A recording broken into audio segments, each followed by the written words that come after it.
Hi and welcome to this chemistry lesson where we are really jumping into organic chemistry now, and we're going to look at functional groups.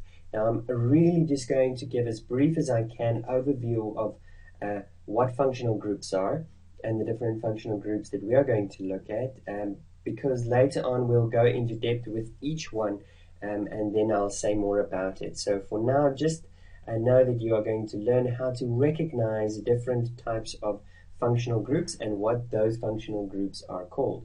First of all, what is a functional group? A functional group is a collection of atoms or bonds, okay,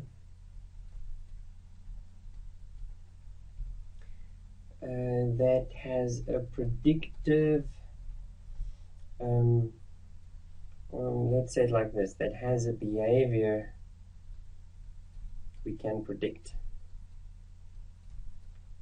Okay, in other words, because of the bonds and the nature of them, we can predict certain properties and behaviors of that collection of atoms or bonds. Okay, so let's go into what are we talking about? What different ones do we get? Well, again, remember, organic chemistry is the building block of all living matter, and it always contains carbon. Okay, so carbon is going to form the main device for naming these functional groups. And the first one, we are simply going to look at carbons that single bond with other carbons. Okay, single bonds with other carbons, and then if it's not singly bonded to another carbon, it only has hydrogens. Okay, so it only has hydrogens, or it's bonded with a single bond to another carbon, and then it's called an alkane. Again, more about this a little bit later. Okay, the next one we are going to look at is when a carbon double bonds to another carbon. So we have one carbon, okay, that has a double bond to another carbon. Now remember that carbon has to have 8 electrons around him when we use the Lewis dot structure. So we only have 1, 2, 3, 4. So we need 2 more. 1, 2, 1, 2. So either I can bond with more carbons now, or I can bond with hydrogens. Okay, so I can either bond with more carbons or hydrogens, and then this, when it contains at least one double bond, it is called an alkene. So even if it has 10 other single bonds with carbons, it's still an alkene if it has at least one double carbon bond. Okay. So alkanes are simply single, let's say only single carbon bonds. Only single carbon and hydrogen bonds. Okay, excellent. Let's go to the next one.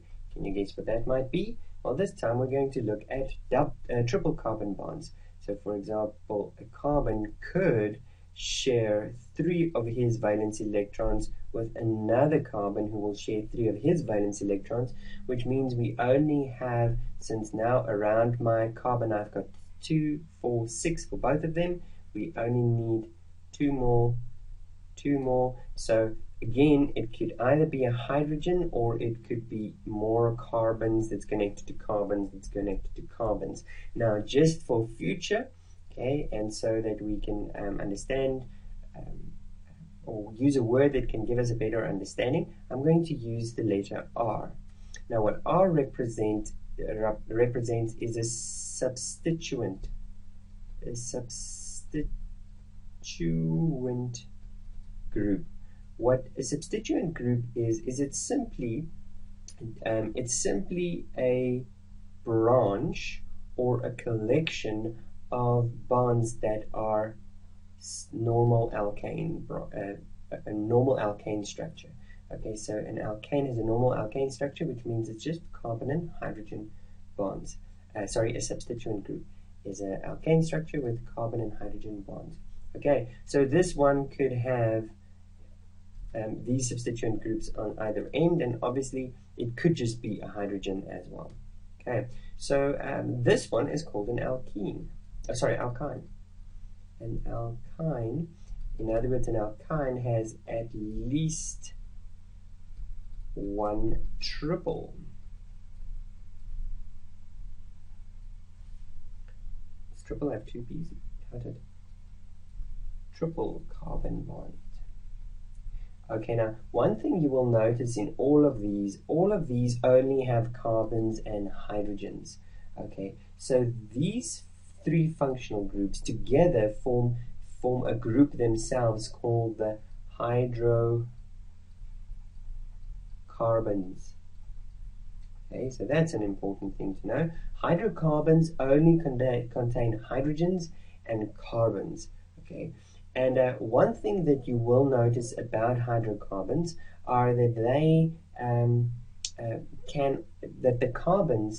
each of the carbons can fill up all of his bonds with single hydrogen bonds. But this carbon right here, this alkene right here, he can break this bond and get two more hydrogens so that he can be like the alkanes, which means he doesn't have all the hydrogens he could have. He could get more hydrogens. The same with this triple bond. He could do it twice. So he can break this bond and that bond, and instead of bonding with the carbons, he could bond with hydrogens. In those cases, these two are called unsaturated. Do I have space here? Do. These are called unsaturated hydrocarbons because they don't have all the carbons they can have, so they unsaturated with a D. Okay, while this one, obviously the alkane, is a saturated. This is a saturated, meaning he has absolutely all the hydrocarbons that he can have. Okay, this is a saturated hydrocarbon. Okay, so these are the first three functional groups that we are going to look at: the alkanes, alkenes, and alkynes. Okay, the next one I'm going to look at is called the halogen alkanes. Okay, so what we have is we have an alkane structure, but instead of we've got substituent groups at the ends, okay, hydrogens, but instead of one of the hydrogens, we have at least one halogen. Okay, so halogen, you will recall, are the group 7 elements. So here's group 7, they are called the halogens. Halogens need one more valence electron to fill up their energy level, so they are highly reactive, and they would love to get that electron from one electron from carbon. So carbon can share one of his electrons with a halogen, and then this is simply called a haloalkane. Okay, very simple, very little to say about it, except we have at least one halogen is usually represented with an X. Okay, a halogen bond. Okay, so halogen. This is a halogen bond. Okay, so that is another functional group.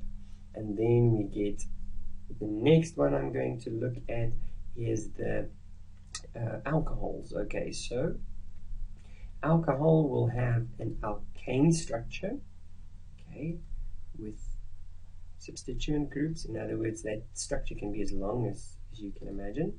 Okay, but then at some point we will have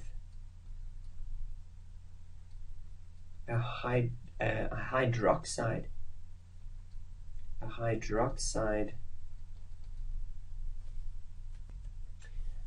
ion that is connected to one of the carbons. Okay, so remember hydroxide when we did polyatomic molecules. Hydroxide is polyatomic ions is that, which means it is in need of one valence electron, so it can get that valence electron from carbon.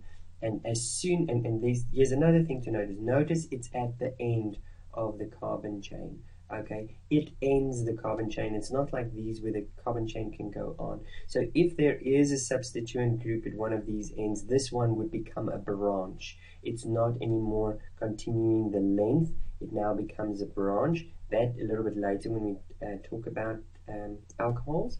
But this is called an alcohol, and an alcohol has at least one hydroxide bond. Okay, at least one hydroxide bond, and then it's called an alcohol. Okay, and then we are going to look at a whole group called the carbonyls. The carbonyl. Okay, a carbonyl, just by the offset, has a double oxygen bond. Okay, so it's carbon, double bonded. All of these have to do with how carbon bonds to them. So please keep that in mind. So if I talk about a halogen bond, I'm talking about carbon and halogen. A hydroxide bond, it's carbon and hydroxide. So if I'm talking about a double oxygen bond, we're talking about an oxygen that has a double bond with carbon. So we'll have carbon double bonded with oxygen, and now we can see we only have 4 valence electrons around this carbon. We need 4 more to fill up the energy level, so we will have 2 substituent groups here. Okay, 2 substituent group. Now the carbonyl is a functional group on its own, but under carbonyls we have various functional groups itself, depending on what these substituent groups are. Okay, it's actually they're not substituent groups. I lie. They are other bonds. Okay, other bonds. I apologize. When it is a substituent group and a substituent group, in other words, it's only carbon and hydrogen, carbon and hydrogen bonds, then it is a specific thing called ketones. Okay. So let's go directly into ketones. Okay, so if I have an oxygen, a carbon, double bonded to an oxygen, and I have 2 substituent groups. Okay, bonded substituent group. Let's call this one substituent group 1, substituent group 2. Again, just in case you really don't understand, a substituent group looks like this. Okay. It's simply a bunch of carbons bonded to hydrogens, okay? But it's not just a hydrogen, okay? And this would be called a ketone. A ketone, which is a functional group by itself, okay? So carbonyl is a functional group, but under it, it's got these sub-functional groups, if you can call it that. Okay, and the next sub-functional group is, okay, so what if it was a carbon and double bonded to an oxygen, okay, and on the one side I have this substituent group, but on the other side, instead of bonding to more carbons and hydrogens, I'm just going to bond with a hydrogen, and this is called an aldehyde. An aldehyde, okay, so notice how will you recognize an aldehyde is when you literally have a carbon double bonded to an oxygen, single bonded to a hydrogen. This is the feature of an aldehyde.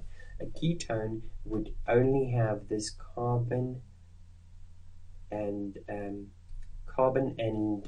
oxygen double bond, and then the rest would be literally more strings of carbon.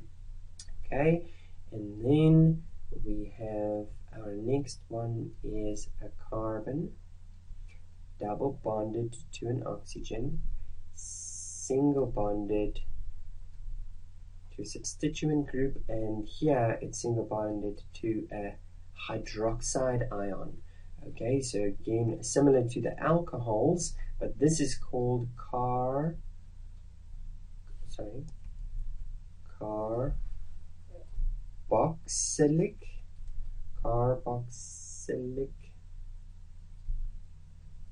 Okay, that is carbon and oxygen. That's that. Carboxylic acid. Okay. Now this is somewhat unintuitive, really, because the opposite of acids are bases, and bases usually have the hydroxide ion in them. Okay, so this doesn't seem like it should be a carboxylic acid, but an acid is a proton donor. We'll learn more about that later. And in this case, this carboxylic acid has the ability to donate the hydrogen ion here. Okay, so the carboxylic acid is an acid, and somewhat the weirdest one of the names to remember, but I'm sure you'll do just fine. And how will we recognize the carboxylic acid? Is the double bond with the oxygen and hydroxide ion. Okay, and then the last one that we are going to look at is a carbon double bonded to an oxygen with whatever is on this side, this chain here, substituent group. Okay, and then on this side it is single bonded to another oxygen. Okay, almost like the carboxylic acid, but instead of a single bond with hydrogen, it has another substituent group. In other words, the first one this oxygen is connected to is a carbon. So whenever it's a substituent group, my bond is with a carbon first that's bonded with hydrogens. Okay, and this is called an ester, and this is a very important functional group that we will go into quite a bit and look at that. So how will we recognize this one? This one will be recognized like that. Okay, actually the fact that this is a substituent group is also quite important. So because if that was a hydrogen, then it would be carboxylic acid.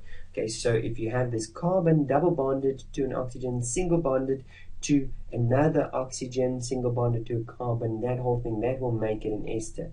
Now I know this might seem quite confusing, but in fact it is very simple. We've got our hydrocarbons, haloalkanes and alcohols, and then we have our carbonyl groups with double oxygen bonds, and depending on what the other two bonds are doing in that carbonyl group, it gets a unique